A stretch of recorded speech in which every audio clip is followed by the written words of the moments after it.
सभी को जय मसीह की। आज मैं एक नया वीडियो में बना रही हूँ। इस वीडियो का जो मेरा पर्पस है वो यही है कि मैं उस गलत फहमी को क्या करूँ, दूर करूँ। ठीक है, लेडीज़ हैं और कहती हैं कि जो सबसे पहला जो मर्डर हुआ है वो बाइबल में उसके बारे में कहती हैं कि वो जो पहला जो मर्डर होता है वो किसके बच्चे थे, आदम और हवा का। बच्चों का नाम भी बताती हैं और वो ये भी कहती हैं कि वो किस अध्याय में यानी कि बाइबल में किस चैप्टर में वो लिखा है और किस वचन में लिखा है, वो भी ये इस बात को बता। हाबिल और कैन, ठीक है, कैन बड़ा बेटा था और हाबिल छोटा। तो वो यहाँ पे कहती हैं कि जब दोनों ही बच्चे परमेश्वर के सामने कुछ भेंट लेकर आते हैं तो उनमें से एक की भेंट को ग्रहण किया जाता है और एक की भेंट को ग्रहण नहीं किया जाता। ठीक है, जो ये रेफरेंस बताती हैं जेनेसिस चैप्टर 4 से वर्स 2 से 8 तक। वो यहाँ पे कहती हैं कि वो जो उनकी जो भेंट यहोवा ग्रहण नहीं करते, तो इसी की वजह से क्या होता है कि एक बड़ा भाई अपने छोटे भाई को चलन करने लग जाता है और जिसकी वजह से वो उसका मर्डर कर देता है। तो यहाँ पे वो ये कहना चाहती हैं कि इसमें गलती किसकी थी, परमेश्वर की गलती थी। अगर वो भेंट को ग्रहण कर लेते तो ऐसा नहीं होता। यहाँ पे वो कहती हैं कि उन दोनों के बीच में जो दीवारें आ गई वो उसका रीज़न क्या है, सिर्फ परमेश्वर ही है, यहोवा।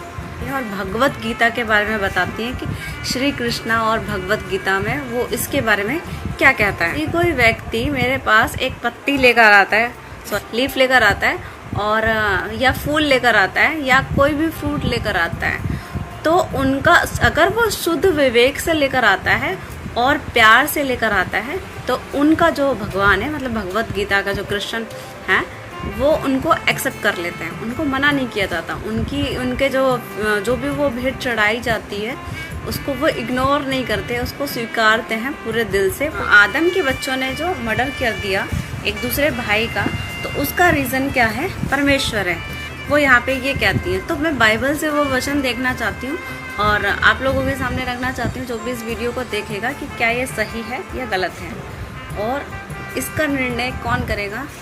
मुझे तो पता है, लेकिन इसका निर्णय कौन करेगा, जो इस वीडियो को देखेगा वही व्यक्ति इस बात का निर्णय किया जाएगा।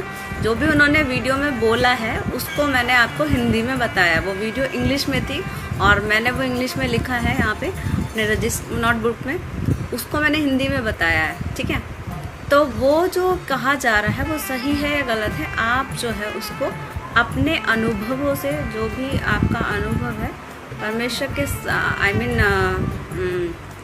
आपको जो बुद्धि परमेश्वर ने दी है या जो विवेक परमेश्वर ने दिया है, जो भले और बुरे का समझ हमें देता है, उससे आप देखें कि क्या ये सही है गलत है। तो मैं कुछ वचन बाइबल से पढ़ना चाहूँगी इसको क्लियर करने के लिए। ठीक है, तो जैसे कि उन्होंने रेफरेंस दे ही दिए थे तो उसकी शुरुआत से मैं वचन पढ़ना चाहूँगी। उन्होंने लिखा था जेनेसिस चैप्टर 4 का 2 वर्स 2 से 8 तक। तो यहाँ पे मैं जेनेसिस को हिंदी में उत्पत्ति कहते हैं, उत्पत्ति चैप्टर अध्याय 4 का वचन 1 से लेकर मैं पढ़ना चाहूँगी। तो यहाँ पे क्या लिखा है, आदम के बच्चे, जैसे कि उन्होंने कहा था कि आदम के बच्चों ने एक दूसरे का मर्डर कर दिया,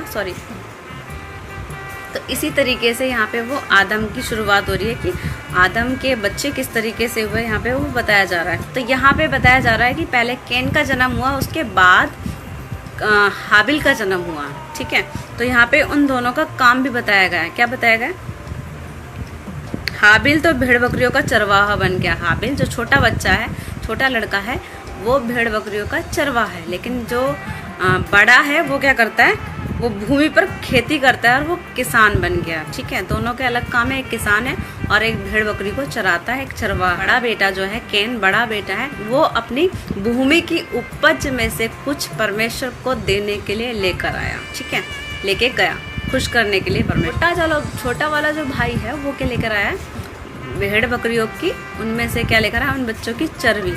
ठीक है, उन भेड़ बकरियों का एक पहिलोटा यानी कि उसका पहला बच्चे में से उसकी चर्बी को लेकर जाता है। तो यहाँ पे कहा जाता है कि कैन ने जो भूमि में से कुछ उपज को लेकर जाता है उसकी भेंट ग्रहण नहीं की जाती, लेकिन हाबिल जो छोटा बच्चा होता है, जो चर्बी लेकर जाता है, उसकी भेंट को ग्रहण किया जाता है। जैसा कि उन सिस्टर ने बोला था कि यही रीज़न है जिसकी वजह से उन दोनों ने एक दूसरे के साथ बैर किया और एक दूसरे को एक ने, बड़े ने छोटे का मर्डर कर दिया। तो अब इसी बात को हमें अच्छे से जानना चाहिए ना कि यहाँ पे हुआ क्या। जो बाइबल है, मेन हमारी जो बाइबल है, मैं उसी में से पढ़कर बता रही हूँ कि एक्चुअल में हुआ क्या, ऐसा क्यों हुआ। तो जाहिर सी बात है, जिसका भेंट ग्रहण कर लिया गया वो तो बहुत खुश होगा कि मैंने परमेश्वर को कितने प्रेम से चढ़ाया और परमेश्वर खुश हो गए। और जिसकी भेंट को चढ़ाया गया, दूसरा बड़े वाले बेटे की जो भेंट चढ़ाई गई है, उससे परमेश्वर खुश नहीं हुए तो वो दुखी हो गए। हमने अक्सर देखा होगा अपने घर में बड़े भाई बहनों के बीचों में, या फिर लड़का हो या लड़की कोई भी हो, हमने अक्सर देखा होगा कि हमेशा छोटे भाई को या छोटी बहन को हमेशा अक्सर ज़्यादा प्यार मिलता है। और इसीलिए कई बार क्या होता है, हमारे माता पिता तो हमें सबसे बराबर प्रेम करते हैं, लेकिन जब हम बच्चे होते हैं, हमारा जो माइंड होता है उस तरीके से विकसित नहीं होता कि हम परमेश्वर अपने माता पिता के माइंड को पढ़ सकें। तो हम अपने छोटे से दिमाग से, उस छोटे से दृष्टिकोण से क्या है समझने की कोशिश करते हैं, और हम क्या आइडिया लगाते हैं, हम क्या निष्कर्ष निकालते हैं कि मेरे पापा ने या मेरी मम्मी ने मुझे ज़्यादा प्यार किया है, एक को ज़्यादा प्यार किया और एक को कम प्यार करा है। तो यहाँ पे एक दूसरे भाई बहन एक दूसरे से क्या करने लग जाते हैं, जलन करने लग जाते हैं कि मेरे साथ ऐसा किया है, मेरे साथ तो हमेशा ऐसा ही होता है। तो क्या ये बात सच होती है?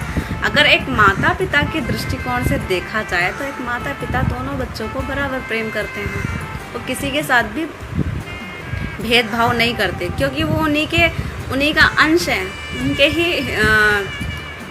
उनके ही बॉडी का एक हिस्सा है, और वो सभी को बराबर प्रेम करते हैं, सबके लिए बराबर होता है। लेकिन बच्चों के दृष्टि में क्या होता है, अलग होता है ना।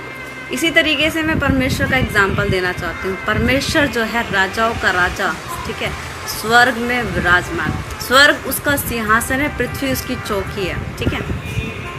और पृथ्वी उसकी चौकी, वो इतना बड़ा है, कल्पना कर सकते हैं क्या हम कि स्वर्ग उसका सिंहासन है, पृथ्वी उसकी चौकी है, इतना बड़ा परमेश्वर है।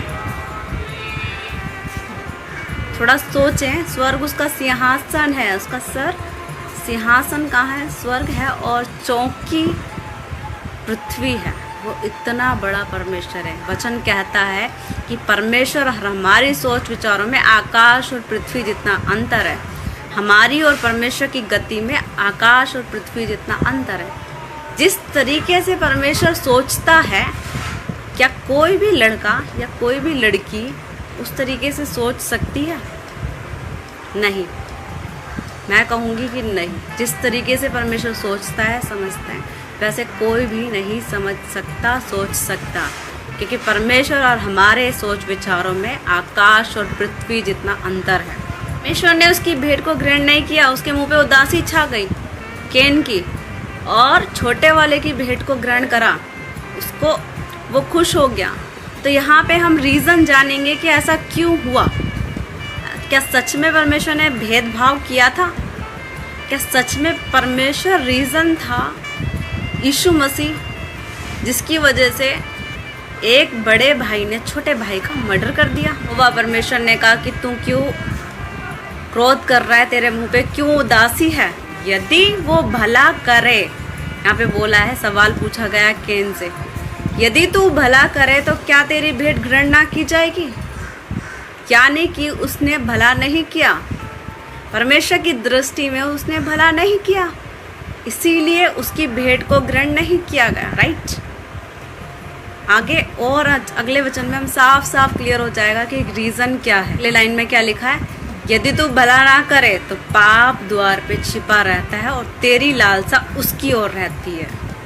यानी कि क्यों नहीं की गई उसकी कैन की भेंट को ग्रहण? क्योंकि उसके हृदय में पाप था।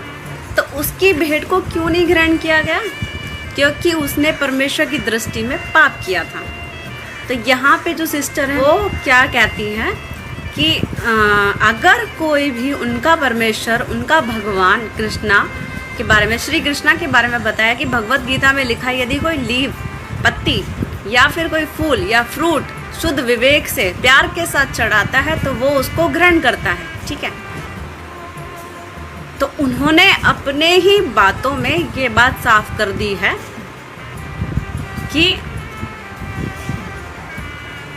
मुझे बोलने का एक मौका दिया है कि यहाँ पे क्यों नहीं हो परमेश्वर ने उसकी भेंट को ग्रहण किया, क्योंकि उसने भला नहीं किया था, क्योंकि उसके हृदय में पाप छिपा हुआ था। और उस पाप को परमेश्वर जो स्वर्ग और पृथ्वी का राजा है, जो परमेश्वर और हमारी सोच विचारों में आकाश पृथ्वी का जितना अंतर है वो देख सकता था, और हम नहीं देख पा रहे। वो कैन नहीं देख पा रहा था, हाबिल नहीं देख पा रहा था, परमेश्वर देख पा रहे थे, इसीलिए परमेश्वर ने उसकी भेंट को ग्रहण नहीं किया। सिंपल है। फिर अगले वचन में लिखा है तुझे उस पर प्रभुता करनी है। क्या करना है? उस पाप पर। हमारे जीवन में पाप 5 तरीके से आते हैं, आंखों के द्वारा, आंखों से देखकर, मुंह से बोलकर, कान से सुनकर, नाक से स्मेल करके, हाथों से छूकर, ठीक है। तो इस तरीके से पाप आते हैं, ठीक है। तो जिस भी तरीके से पाप उसके जीवन में आया है, परमेश्वर ने उसे कहा कि तुझे पाप पर क्या करना है?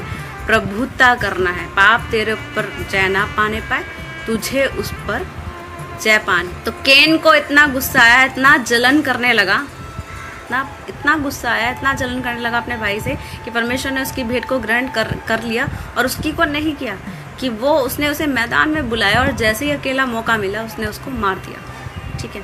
तो पाप कहाँ आता है? पहले तो हमारे हृदय में आता है, फिर दिमाग में आता है, और फिर हम उसको करने के लिए निकल जाते हैं, ठीक है। और परमेश्वर ने उसको पहले ही बता दिया था कि उसकी भेंट को क्यों ग्रहण नहीं किया। एक अच्छा व्यक्ति होने के नाते उसको क्या करना चाहिए था? एक अच्छा व्यक्ति होने के नाते उसको अपनी उस गलती को, उसके पाप को सुधारना चाहिए था, लेकिन उस पाप को सुधारने के बजाय वो क्या करने चला गया? बदला लेने चला गया। पाप उसके हृदय में आया, विचारों में आया, और हाथों से उसने वो कर दिया। तो जब परमेश्वर ने उससे सीधा सीधा जवाब दिया, तो उसको सीधा सवाल पूछा, तो उसको सीधा सीधा सवाल उत्तर देना चाहिए था, लेकिन उसको वो उत्तर देने के बजाय क्या करने लगा? परमेश्वर से उल्टा जवाब देने लगा। क्या मैं उसका रखवाला हूँ? परमेश्वर ने पूछा तूने क्या किया? तेरा भाई का लहू मेरी दुहाई दे रहा है। चिल्लाकर परमेश्वर के सामने उसकी आवाज़, रोना पहुंचा है। परमेश्वर ने कहा कि तूने जो उसका लहू बहाया, अब तू शापित है। उसको कहा कि तू क्या होगा? पृथ्वी पर भटकने वाला भगोड़ा होगा। उसको कहा कि भटकता ही रहेगा इधर से उधर, और भगोड़ा तुझे कहा जाएगा। क्यों? क्योंकि तूने अपने ही भाई को मार दिया। इसलिए वो क्या कर रहा था कि मैं क्या अपने भाई का रखवाला हूँ? उल्टा जवाब दे रहा था। अब कह रहा था, अब कह रहा है कि मेरा क्रोध क्या है? सहने से बाहर है, क्योंकि अब उसको उसकी गलती का हल्का फुल्का सा एहसास हो रहा है कि उसने क्या किया। अब उसे अपने घात का चिंता हो रही है कि कहीं मेरे साथ भी ऐसा ही ना हो जाए जैसे मैंने अपने भाई के साथ किया है, कि मैं अब तेरी दृष्टि की आड़ में रहूँगा। अब मैं उस परमेश्वर की जिसने मुझे निकाल दिया उस भूमि में से, मुझे अलग कर दिया, अब मैं उसकी दृष्टि में रहूँगा, कि वो मुझ पर फिर से दृष्टि बनाए। परमेश्वर ने उसके लिए एक चिन्ह ठहरा दिया कि कहीं ऐसा ना हो कि कहीं उसको कोई मार दे, तो उसकी सुरक्षा के लिए उसके लिए एक चिन्ह ठहरा दिया, कहीं उसको मार ना दिया। जो व्यू पॉइंट्स थे वो भी सुन लिए, और मैंने जो बाइबल में जो एग्जैक्ट लिखा है वो भी मैंने बताया है। अब सुनने वाले व्यक्ति इसका निर्णय कीजिए, क्या परमेश्वर ने बड़े भाई को छोटे भाई का मर्डर करने के लिए उकसाया है? क्या उसने बड़े भाई ने छोटे भाई को मार दिया? क्या इसमें गलती परमेश्वर की है? पहला मर्डर जो होता है क्या परमेश्वर की वजह से होता है? उन्होंने भगवत गीता में साफ बोला है, अपने जो रेफरेंस यहाँ पे दिए हैं, कि अगर कोई भी शुद्ध विवेक से प्यार के साथ जब भेंट को चढ़ाता है, प्यार की लीफ पत्ती, उन्होंने छोटा छोटा एग्जाम्पल दिया है कि पत्ती को चढ़ाता है, या फिर फूल को चढ़ाता है, या फिर फ्रूट को चढ़ाता है, तो परमेश्वर उसको ग्रहण करता है। तो यहाँ पे जो भी चढ़ाई गई थी भेंट, वो हाबिल ने हृदय से, शुद्ध मन से हाबिल ने चढ़ाई थी।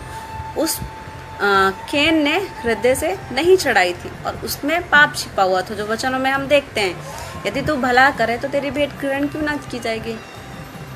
लेकिन पाप द्वार पे छिपा हुआ, तुझे उस पर प्रभुता करनी है। तो यानी कि वो परमेश्वर जो आकाश पृथ्वी का करता है, जिसके सोच विचारों में, हमारे और परमेश्वर के सोच विचारों में आकाश और पृथ्वी जितना अंतर है, वो देख सकता है कि कहाँ क्या पाप है। उस पाप को परमेश्वर देख सकता था, इसीलिए परमेश्वर ने उसकी भेंट को ग्रहण नहीं किया।